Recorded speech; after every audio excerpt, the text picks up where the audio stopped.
Fala pessoal, tudo bem? Vamos começar uma aula aqui sobre processos de eletrização. Cara, esse assunto é muito massa. A gente vai entender aqui como que a gente pode pegar um corpo que é neutro e deixar esse corpo eletrizado, ok? Só que antes da gente chegar nesses processos específicos, a gente vai passar por alguns conceitos para não ter problema de confusão depois. Então, o primeiro conceito que a gente vai falar aqui é de corpo eletrizado. O que é um corpo eletrizado? Quando eu posso dizer que o meu corpo está eletrizado? Tu vai poder dizer que você tem um corpo eletrizado quando?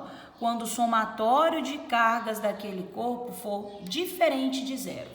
Então, o que eu estou querendo dizer? Você vai somar a quantidade de cargas. Você vai pegar lá todas as cargas positivas que o corpo tem, mais as cargas negativas que o corpo tem. Se a quantidade de carga positiva for igual à quantidade de carga negativa, seu corpo vai estar neutro. Se ele tiver duas cargas positivas mais duas cargas negativas, ele está neutro. Então, o somatório de carga dele é zero. Agora, quando eu tenho um corpo eletrizado, eu tenho um somatório de cargas diferente de zero. Então, o que eu estou querendo dizer? Ou ele vai ter mais cargas positivas, ou ele vai ter mais cargas negativas. Se eu falo que o meu corpo está eletrizado positivamente, eu estou dizendo que o número de elétrons, que são as cargas negativas, é menor do que o número de prótons, que são as cargas positivas. Ou seja, ele tem mais carga positiva do que negativa. Olha aqui no meu desenho, ó.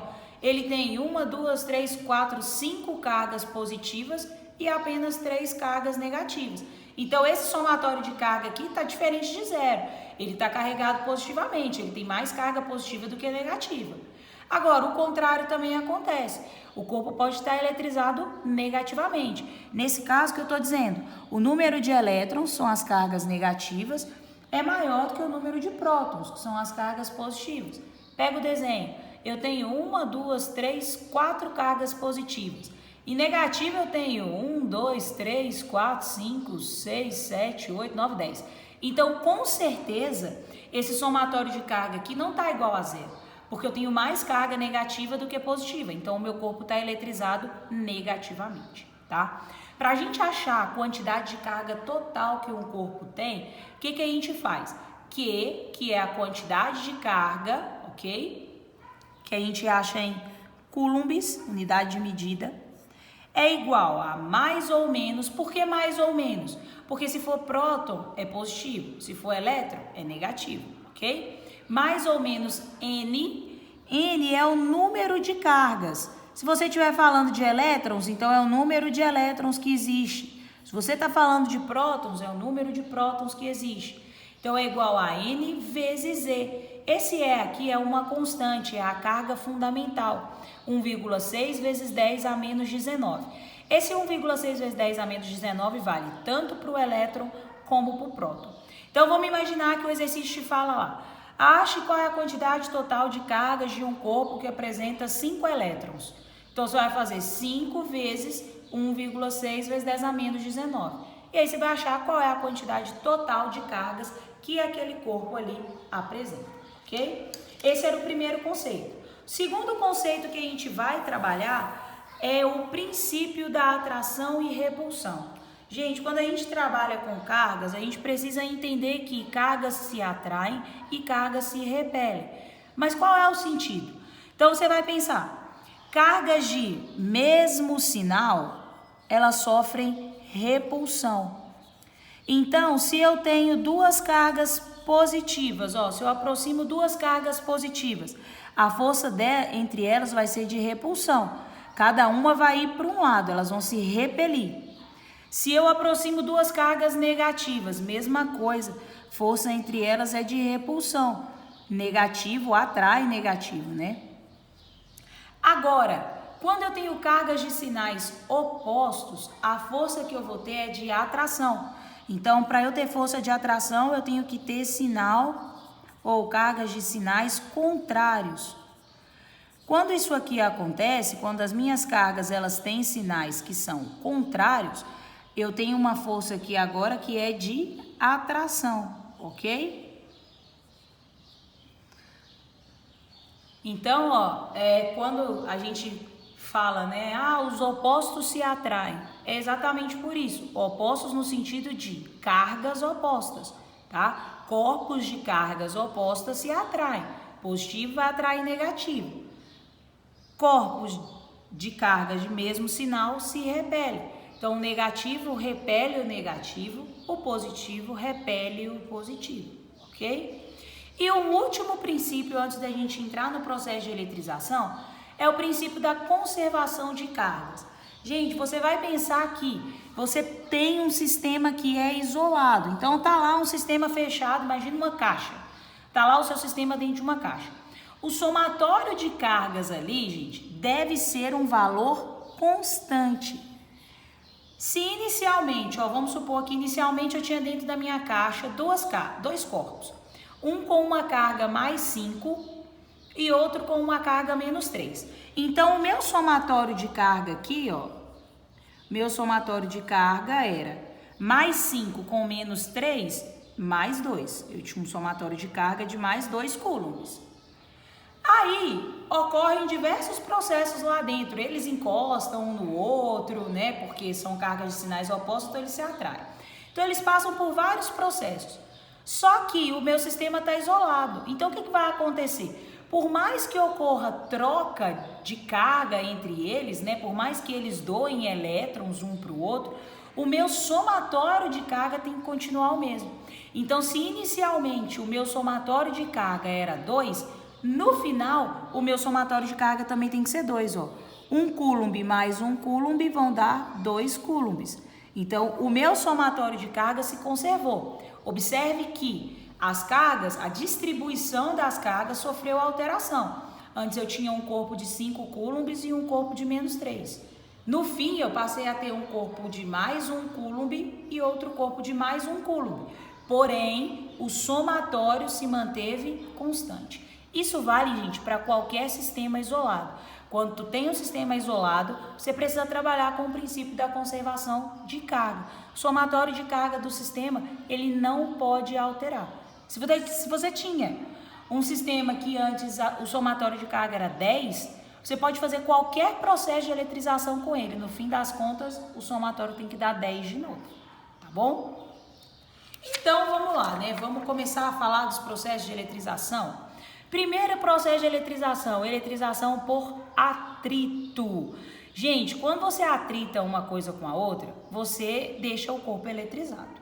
Quer ver um exemplo? Não sei se já aconteceu isso com vocês. Você está correndo na rua, você está lá correndo. Enquanto você está correndo, o que está acontecendo? Você está em atrito com o ar, certo? Então, provavelmente você vai ficar carregado. Aí alguém encosta em você depois que você está correndo e a pessoa toma choque. Fala assim, não, tomei choque, encostei em você, tomei choque. Por quê? Porque você estava eletrizado, você se eletrizou por atrito. Ou então, pega aí agora, pega uma folha de papel e pega uma régua. Pega essa régua e esfrega no seu cabelo por um tempo. Esfrega, esfrega, esfrega, esfrega, esfrega, esfrega no cabelo. Quando você aproximar a régua do papel, você vai ver que os dois vão se atrair. Você vai conseguir levantar a folha de papel com a régua, sem encostar. Só de aproximar vai atrair. Por quê? Porque você deixou a régua eletrizada. O atrito da régua com o seu cabelo eletrizou a régua. Então, o processo de eletrização por atrito, ele tem início com 2 corpos que estão neutros, ok? Eu vou começar com 2 corpos neutros. Olha aqui meu exemplo. Peguei um bastão de vidro e um tapete de lã, uma flanela de lã, sei lá, um desenho aqui de uma flanela. Ficou lindo, né, meu desenho? Ficou ótimo. Então, o vidro, ele tá neutro e a lã também tá neutra. O que eu vou fazer? Eu vou atritar, esse desenho aqui tá mostrando o atrito.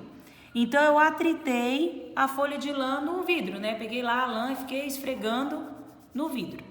No fim das contas, o que vai acontecer? Eu vou ter 2 corpos que vão estar agora carregados com cargas de sinais opostos. Ou seja, eu comecei o processo com 2 corpos neutros e termino com 2 corpos carregados com cargas de sinal contrário. O meu vidro vai ficar carregado positivamente e a minha lã vai ficar carregada negativamente. Então, ó, atritei, os dois ficaram carregados com cargas de sinais opostas, ok? É regra. Toda eletrização por atrito resulta em dois corpos carregados de sinais opostos. Ah, mas como que eu vou saber? Eu atritei, como que eu vou saber quem vai ficar positivo e quem vai ficar negativo? Gente, existe uma série que a gente chama de série triboelétrica. Essa série, ela relaciona os elementos de acordo com a facilidade que aquele elemento tem de doar elétrons. Por quê, gente? Quando eu estou eletrizando um corpo, quem se movimenta é o elétron. Então, olha, se o meu vidro ficou carregado positivamente, foi porque o vidro perdeu elétrons para a lã. O vidro é que doou os elétrons para a lã. O vidro é que tinha maior facilidade de perder elétrons em relação à lã. Então, se ele perdeu, por exemplo, ele tinha lá 3 prótons, igual ele está aqui, e 3 elétrons. Estava neutro, né, aqui no início. Se ele perdeu 2 elétrons para a lã, agora ele passou a ficar com 3 prótons e 1 elétron só. Por isso ele ficou carregado positivamente, porque ele perdeu elétrons, tá? A gente precisa lembrar que quem se movimenta nas trocas é o elétron. Próton não se movimenta, porque próton está dentro do núcleo, tá? Quem está na camada externa para poder se movimentar são os elétrons. Então, o vidro doou elétrons para a lã. Se a lã antes tinha, sei lá, 4 elétrons. Se ela ganhou mais 2 elétrons, quer dizer que agora ela tem 6. Ela tem mais elétrons do que prótons. Por isso ela ficou carregada negativamente, ok? Então, o princípio da eletrização por atrito é esse. Eu tenho inicialmente 2 corpos neutros e no fim das contas eu vou ter 2 corpos carregados com cargas de sinal contrário, tá bom? Para eu saber quem está positivo ou quem está negativo, eu preciso olhar a minha série triboelétrica. Agora, eu tenho um outro processo aqui, que é a eletrização por contato. Gente, o próprio nome está dizendo, ó, eletrização por contato. O que eu tenho que fazer com os corpos? Botar eles em contato, né? Vamos botar os corpos em contato. Então, o que vai acontecer, gente? Inicialmente, o que eu tenho? Um corpo vai estar neutro, ou seja, com a quantidade de carga de prótons igual de elétrons, e um corpo vai estar carregado, positivamente ou negativamente. Ó, meu desenho, ó. Esse primeiro corpo aqui, no meu desenho, é o corpo que está neutro. Ele começou neutro. Esse outro corpo aqui, ele está carregado, e ele está carregado positivamente, ok? Ele está com um excesso de 2 prótons, ó, está carregado positivamente. Muito bom. Aí, o que eu vou fazer? Eu vou colocar esses 2 corpos em contato. Vou encostar um corpo no outro mesmo, literalmente. Encostei um corpo no outro. O que vai acontecer, gente? No fim do processo, eu vou ter 2 corpos que vão estar carregados com cargas de mesmo sinal. Por que carga de mesmo sinal? Gente, esse corpo aqui não estava neutro. Ele foi colocado em contato com o corpo que estava positivo. O que esse corpo neutro entende? Meu Deus, ele está positivo. Vou tentar ajudá-lo a ficar neutro. Vou passar elétrons para ele. Então, os elétrons desse corpo aqui, ó, ele vai mandar para esse de cá. Só que ele manda a quantidade de elétrons suficiente para deixar esse corpo aqui neutro? Não. Mas ele está perdendo elétrons. Então, no fim das contas, o que vai acontecer? Se ele perdeu elétrons, ele vai ficar carregado positivamente, porque ele vai ter mais prótons do que elétrons. E o corpo que já estava carregado, ele vai continuar carregado. Só que ele vai continuar carregado com uma carga um pouco menor. Porque o que vai acontecer, gente? A carga ela vai se dividir entre os corpos que estão participando do contato. Então, se eu tinha 2 cargas positivas, no fim das contas ficou um corpo com uma carga positiva e o outro corpo com a outra carga positiva. Lembra do princípio de conservação de cargas? Inicialmente, ó, aqui era 0, aqui era mais 2. 0 com 2, eu tinha 2 coulombs. No fim das contas, 1 com mais 1, 2 coulombs também. A carga, ela se divide de forma proporcional. Se eu tenho corpos de mesmo tamanho, ó, o raio da esfera A é igual ao raio da esfera B, ou seja, são do mesmo tamanho. Então, a minha carga total, ela se divide, vai ficar metade da carga na esfera A e a outra metade na esfera B. Foi o que aconteceu aqui, ó. Ficou um na esfera A e um na esfera B. Agora, vamos imaginar que a minha esfera A, ela é 3 vezes maior do que a esfera B. Então, a quantidade de cargas que teria que ficar na esfera A teria que ser 3 vezes maior do que a da esfera B, ok? Então, a carga ela se divide de forma proporcional ao tamanho dos corpos que estão envolvidos no processo do contato. Porém, o que a gente tem que lembrar é que, indiferente do tamanho dos corpos, a gente vai ter que manter essa ideia de 2 corpos carregados com cargas de mesmo sinal. No fim das contas, os 2 corpos vão ficar com o mesmo sinal de carga, tá? E o último processo que a gente vai falar aqui é a eletrização por indução.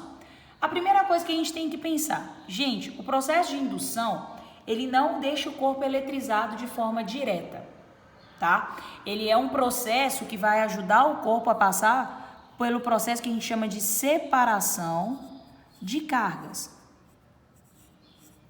A indução em si, ela simplesmente serve para separar as cargas de um corpo. O que vai eletrizar esse corpo ou não é esse processo aqui que a gente chama de aterramento. O que é o aterramento? É a gente fazer um fio terra a um dos corpos, ok? Então, olha só. Qual que é o início da indução? Um corpo carregado, que a gente vai chamar de indutor. Quem está carregado se chama indutor. E um corpo neutro, que a gente chama de induzido. Indutor e induzido. Muito bom. O que vai acontecer? A gente vai aproximar o indutor do induzido. Observa que eu falei que vai ter uma aproximação. Ah, os 2 podem encostar um no outro? Não, porque se eles encostarem, passa a ser contato, tá? E aqui a gente está eletrizando por indução. O indutor, ele vai induzir o induzido a passar por um processo de separação de cargas, ó. Ele não está carregado positivo, então ele vai trazer os elétrons para esse lado, porque positivo atrai negativo, então ele vai atrair os elétrons do corpo para esse lado, próximo dele, e as cargas positivas vão ficar do outro lado. O corpo continua neutro. 4 cargas negativas, 4 cargas positivas. Muito bem. Ainda próximo ao indutor, o que vai acontecer? Ó, aqui estavam os 4 elétrons, né? O corpo já passou pelo processo de separação de carga. Aí a gente vai fazer o aterramento. Você conecta esse corpo aqui, que passou pelo processo de separação de cargas, né? O seu induzido. Você vai conectar ele ao solo. Quando você conecta ele ao solo, o que o solo entende? O solo entende que tem um corpo carregado positivamente ligado a ele. Por quê? Porque perto do fio estão as cargas positivas. Então o solo vai falar, preciso neutralizar esse corpo. E o solo começa a enviar elétrons para esse corpo. O solo vai enviando elétrons. O que vai acontecer? Esse corpo vai ficar carregado negativamente. Quando você desconecta ele do solo, todos os elétrons que o solo forneceu vão estar nele, então ele agora está carregado negativamente, porque ele recebeu elétrons. Então, no fim das contas, eu tenho 2 corpos carregados com cargas de sinal contrário, ok? Eu comecei com um corpo carregado e um corpo neutro. Terminei com 2 corpos com cargas de sinal contrário, ou seja, 2 corpos que vão sofrer atração. O meu indutor não sofreu alteração nenhuma no processo. Só o induzido que passou pelo processo de separação de cargas, pelo aterramento e depois ele ficou eletrizado. O mesmo raciocínio seria se ao invés do meu indutor tiver carregado positivamente, ele tivesse carregado negativamente, ó. Aqui está o indutor, o corpo que está carregado. Aqui está o induzido, o corpo que vai ser carregado. Então, eu aproximo um do outro. Se o meu indutor é negativo, ele vai atrair as cargas positivas para perto dele. E as cargas negativas vão ficar do outro lado. Então, o positivo veio para o lado de cá, o negativo para o lado de cá. Processo de separação de cargas. Ainda próximo ao indutor, eu vou fazer o aterramento. Só que agora o que vai acontecer? O solo vai entender que tem um corpo carregado negativamente em contato com ele. Por quê? Porque são as cargas negativas que estão aqui próximas do fio. Então, o solo vai pegar os elétrons para ele. O solo vai descarregar esse corpo, vai fazer os elétrons saírem desse corpo. E se os elétrons saem, o que acontece? Ele vai ficar com mais prótons, então ele vai ficar carregado positivamente. Ó, o meu indutor é negativo, o meu induzido é positivo. Indutor e induzido devem ter cargas opostas. Então, se o seu indutor é positivo, o seu induzido tem que ser negativo, no fim das contas. Se o seu indutor é negativo, o seu induzido tem que terminar positivo, ok? Lembrando então, gente, que o processo de eletrização por indução não é um processo direto. A indução em si não deixa o corpo eletrizado. A indução serve para que ocorra o processo de separação de cargas. O que vai eletrizar o corpo é o processo de aterramento, que ocorre quando o indutor ainda está próximo do induzido, ok? Ah, mas para que a gente pode usar a indução? Gente, existe um mecanismo que a gente chama de eletroscópio de folhas. Esse eletroscópio de folhas é um teste que eles fazem para ver se o corpo está carregado ou descarregado. Esse é o eletroscópio de folhas, ó. Ele é composto por uma bolinha metálica, uma haste metálica e duas folhas. A gente fala de folhas, mas são tipo duas lâminas de um metal, que fica dentro de um recipiente, dentro de uma garrafa. O que vai acontecer? Se você aproxima um corpo neutro dessa bolinha aqui, esse tá neutro, esse também tá neutro, as folhas aqui, ó, não se movem. As folhas vão ficar na posição original delas. Se as folhas não se aproximam e nem se repelem, quer dizer que esse corpo tá neutro. Agora, se eu aproximo um corpo positivo daqui, o que esse corpo positivo vai fazer? Por indução, ele vai fazer o processo de separação de cargas nessa esfera. Se ele está positivo, ele vai trazer todos os elétrons aqui para cima, ó, porque positivo atrai negativo. O que vai acontecer com as cargas positivas? Elas vão ficar distribuídas pelo corpo. Positivo e positivo tem uma força de repulsão. Então, a folha do eletroscópio vai se abrir.